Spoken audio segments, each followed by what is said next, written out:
الحمد للہ رب العالمین والصلاة والسلام علی سید الانبیاء والمرسلین وعلی آلہ وصحبہ اجمعین، اما بعد۔ بسم اللہ الرحمن الرحیم۔ اللہ جل مجدہ کے فضل و کرم سے آج ہم کریمہ صادی کا 11ویں سبق کا پارٹ 2 پڑھیں گے۔ پہلے عبارت پڑھ لیتے ہیں۔ ز جاہل نیایت جز افعال بد،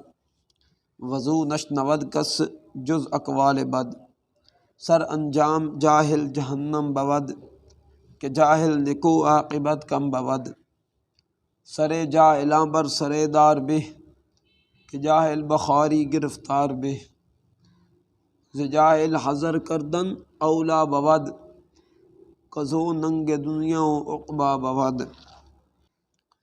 جہالت کے حوالہ سے بات چل رہی تھی کہ جاہل جو ہے اس کا کیا وبال ہے، لیکن خیر بات کرتے ہیں۔ ز جاہل نیایت جز افعال بد، ز جاہل، جاہل سے نیایت نہیں ہوتا، مراد ظاہر نہیں ہوتے، جز سوا، علاوہ، افعال کام، بد یعنی برے، جاہل سے ظاہر نہیں ہوتے سوائے برے کام، یعنی کہ برے کاموں کے علاوہ جاہل سے کچھ بھی نہیں ہوتا۔ جاہل جو ہے نا وہ برے کاموں میں گھرا رہتا ہے، برے کام ہی عمومی طور پہ کرتا ہے الا ماشاء اللہ، یعنی کہ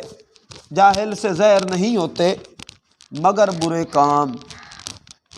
وضو نشنود کس جز اقوال بد، وضو یہ 3 لفظوں کا مجموعہ ہے، واو از او، واو اور از معنی سے، او معنی اس یا وہ، اور اس سے، نشنود نہیں سنتا، کس کا مطلب کوئی، یہ کس کا مطلب کوئی، جز کا مطلب سوائے، اقوال بد بری باتوں کے۔ اب ایک تو بتایا تھا کہ اس سے سوائے برے کاموں کے کچھ نہیں ہوتا، اب کہہ رہے ہیں کہ اس سے کوئی نہیں سنتا بری باتوں کے علاوہ، یعنی کام بھی برے کرتا ہے، باتیں بھی بری کرتا ہے، اور اس سے نہیں سنتا کوئی بری باتوں کے علاوہ۔ سر انجام میں جاہل جہنم بود، سر معنی نتیجہ، انجام کا مطلب بھی نتیجہ، انتہا، دونوں کا معنی ایک ہی ہے۔ جاہل، جاہل کا نتیجہ جہنم بود، جہنم ہے۔ جہالت جو ہے نا اس کا اتنا وبال ہے، جس طرح کہا تھا گزشتہ اسباق میں سے ایک سبق میں کہ سب سے بڑی نافرمانی جہالت ہے۔ تو کہتے ہیں کہ جہالت کا نتیجہ یا جاہل کا جو انجام ہے، جاہل کی جو انتہا ہے وہ جہنم ہے۔ کہ جاہل نیکو عاقبت کم بود، کہ جاہل نیکو اچھی، عاقبت آخرت، کم بود تھوڑی ہوتی ہے، کم ہوتی ہے، کہ جاہل کی اچھی آخرت کم ہوتی ہے، یا یہاں پہ خاتمہ مراد کر لیں تو جاہل کا اچھا خاتمہ کم ہوتا ہے، مطلب اللہ معاف کرے وہ لمحہ بلمحہ زبان سے جو جملے بولتا ہے ان جملوں کی وجہ سے بعض اوقات آدمی کفر میں چلا جاتا ہے، تو جب جملے بولے گا کفر میں چلا جائے گا تو اب پتہ بھی نہیں ہے کہ توبہ کرے، اگر اسی حالت میں مر گیا تو اللہ معاف کرے اسلام سے ہٹ کے مرا۔ یہ ایک جملہ مشہور ہے، بولا جاتا ہے دیہاتوں میں کہ معاذ اللہ ظلم خدا کا، یا ظلم خدا دا پنجابی میں کہیں گے، تو یہ جملہ بالکل صریح کفر ہے، اللہ ظلم کرنے سے پاک ہے۔ اور یہ جملہ بولا جاتا ہے کہ اللہ آسمانوں پہ ہے، اللہ حالانکہ مکان جہت سے پاک ہے تو آسمانوں پہ گویا کہ جہت ثابت کی جا رہی ہے، یہ بھی دائرہ اسلام سے خارج کرنے والی بات ہے، کفریہ کلام ہے۔ بعض اوقات لوگ بول دیتے ہیں کہ معاذ اللہ اس بات کا میرے خدا کو بھی نہیں پتہ، تو استغفر اللہ، یہ بھی کفر میں داخل ہونے والی بات ہے، اس سے بھی اعراض ضروری ہے۔ اللہ معاف کرے، اللہ معاف کرے، ایک یہ بھی جملہ بولا جاتا ہے، ویسے گانوں کے اعتبار سے سنا جاتا ہے مختلف لوگوں کی زبانوں سے، معاذ اللہ ترانوں کی طرح گاتے ہیں، ہے تو پنجابی کہ ہمارے نصیب اللہ نے کچی پینسل کے ساتھ لکھے ہیں، معاذ اللہ، یہ گانے کی شکل میں بولا جاتا ہے۔ تو یہ کچی پینسل کے ساتھ یہ چیزیں بیان کرنا،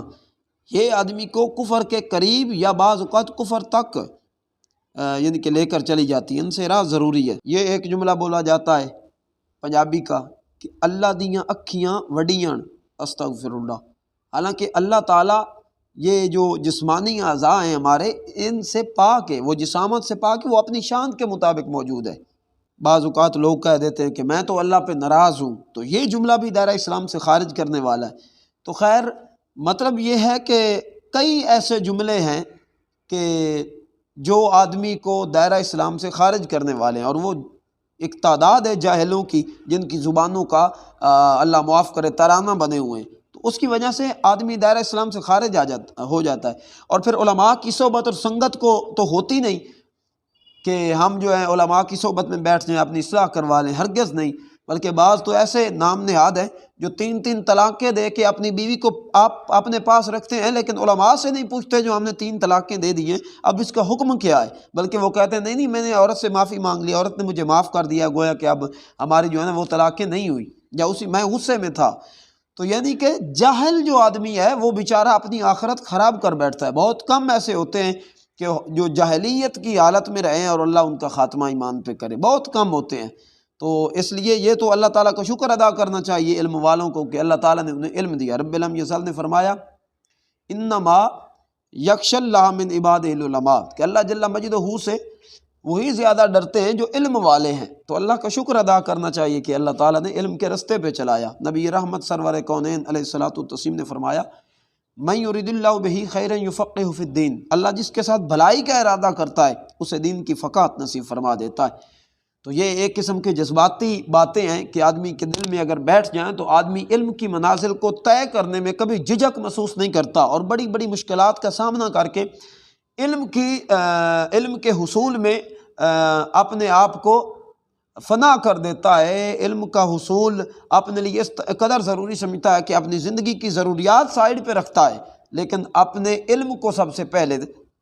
حاصل کرتا ہے، ترجیح دیتا ہے۔ تو حقیقی طور پہ یہی لوگ کامیاب ہوتے ہیں۔ خیر آگے کہتے ہیں سرے جاہلاں بر سرے دار بہ، یعنی سر منی یہاں پہ سر کریں، جاہلاں جاہلوں کر لیں، جاہل کی جمع، اور بر منی پر، سرے دار سولی، بہتر ہے، جاہلوں کا سر سولی پر بہتر ہے۔ کہ جاہل باخواری ذلت کے ساتھ، با کا مطلب یہاں پہ ساتھ ہی کر لیں، بہ کا مطلب دوسرا کر لیں، ساتھ ہی کر لیں، خواری ذلت، گرفتار ہونا، قید ہونا، بہتر ہے کہ جاہل ذلت میں گرفتار بہتر ہے، جاہل ذلت میں گرفتار بہتر ہے، ان کا سر مطلب سولی پہ ہونا چاہیے کہ ان کی جو گرفتاری ہے وہ بہتر ہے۔ ز جاہل حذر کردن اولا بود، سے جاہل حذر کردن یعنی اعراض کرنا، دور بھاگنا، ایک مطلب کہ معنی مفہوم کے حوالے سے معنی کیا جاتا ہے، لیکن یہاں پہ اعراض کرنا، جاہل سے اعراض کرنا اولا اچھا ہے، بہتر ہے، جاہل سے اعراض کرنا اچھا ہے۔ کزو ننگ دنیا و عقبہ بود، کزو یہ 3 لفظوں کا مجموعہ ہے، کزو کہ از او، کہ اس سے، مطلب کہ کا مطلب کہ از منی سے، او منی اس یا وہ، دونوں مراد لیے جاتے ہیں۔ ننگ اس کا مطلب آر، شرم، دنیا عقبہ آخرت، بود ہے کہ اس سے یعنی جاہل سے دنیا و آخرت میں آر ہے، دنیا و آخرت میں شرمندگی ہے۔ جاہل کی صحبت سے بھی یہ کہا جا رہا ہے کہ جو جاہل آدمی کی صحبت ہے اس سے دنیا و آخرت کی شرمندگی ہوتی ہے، جاہل سے اعراض کرنا بہتر ہے کہ اس سے دنیا و آخرت کی شرمندگی ہوتی ہے۔ اب اس سے پہلے آپ نے پڑھا علم کی فضیلت کے حوالے سے، اور یہ بات تھی جہالت سے یا جاہل لوگوں کی صحبت سے دور بھاگنے کے حوالے سے۔ تو اس لیے جہالت سے بچنا چاہیے، بلکہ جہاں پہ علم کے حصول کے ذرائع نہ ہوں، علماء نے لکھا کہ وہاں سے ہجرت کر کے اہل علم کے قدموں تک پہنچنا یا وہاں سے فیض حاصل کرنا یہ ایک قسم کا بعض اوقات واجب ہو جاتا ہے۔ تو